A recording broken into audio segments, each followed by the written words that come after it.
அமைச்சர் பொன்முடிக்கு 3 ஆண்டுகள் சிறை தண்டனை விதிக்கப்பட்டிருப்பதன் மூலமாக அவரது அமைச்சர் பதவி பறிக்கப்படுகிறது, எம்எல்ஏ பதவி பறிக்கப்படுகிறது.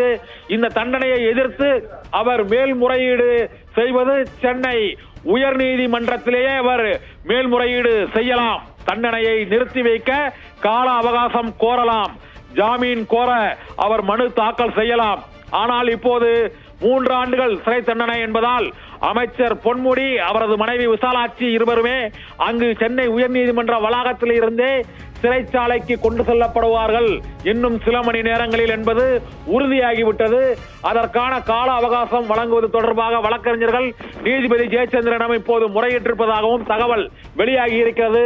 சொத்து குவிப்பு வழக்கில் முன்னாள் அமைச்சர் பொன்முடி, அவரது மனைவி விசாலாட்சி ஆகியோருக்கு 3 ஆண்டுகள் சிறை தண்டனை விதித்து சென்னை உயர்நீதிமன்ற நீதிபதி ஜெயச்சந்திரன் தீர்ப்பு அளித்திருக்கிறார். திமுகவின் வரலாற்றில் அமைச்சராக இருக்கக்கூடிய ஒருவர் தண்டனை பெறுவது இதுதான் முதல் முறை என்பது குறிப்பிடத்தக்கது. சொத்து குவிப்பு வழக்கில் உயர்கல்வித்துறை அமைச்சர் பொன்முடிக்கு 3 ஆண்டுகள் சிறை தண்டனையும், அவரது மனைவி மற்றும் பொன்முடிக்கு அபராதமும் விதிக்கப்பட்டிருக்கிறது.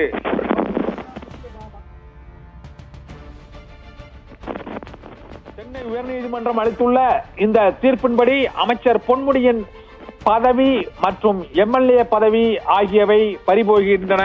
ஊழல் தடுப்பு சட்டத்தின் கீழ் 2 ஆண்டுகளுக்கு மேல் தண்டனை பெற்றாலே அவர் 6 ஆண்டுகள் தேர்தலில் போட்டியிட முடியாது. இப்போது இந்த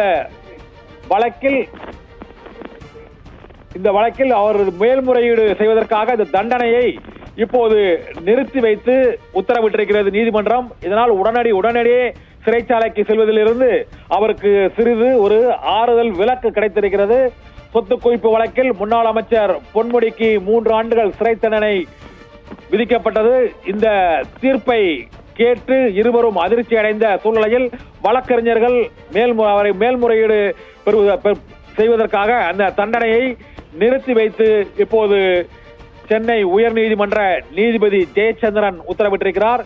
இந்த தீர்ப்புக்கு 30 நாட்கள் தண்டனையை நிறுத்தி வைத்து உச்சநீதிமன்ற நீதிபதிகள் தீர்ப்பு அளித்திருக்கிறார்கள். இந்த 30 நாட்களில் அவர் மேல்முறையீடு வழக்கு தொடரலாம், அந்த விசாரணையில் அவர் விலக்கு பெறலாம். அது உயர்நீதிமன்றத்திலேயே இந்த மேல்முறையீடு செய்வதற்கு அனுமதி அளிக்கப்படும் என தெரிகிறது. 3 ஆண்டுகளுக்கு அதிகமாக சிறை தண்டனை பெற்றிருந்தால் மட்டுமே உச்சநீதிமன்றத்தில் மேல்முறையீடு செய்யலாம். இதனால் உயர்நீதிமன்றத்தில் மேல்முறையீடு செய்வதற்கு தற்போது உத்தரவிட்டிருக்கிறது. சொத்து குவிப்பு வழக்கில் பொன்முடிக்கும் அவரது மனைவிக்கும் தலா 50 லட்சம் ரூபாய் அபராதமும் விதிக்கப்பட்டிருக்கிறது.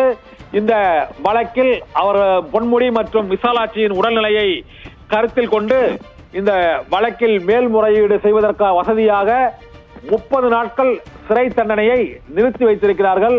இதனால் அமைச்சர் பொன்முடி உடனே சிறைக்கு செல்ல வேண்டியதில்லை.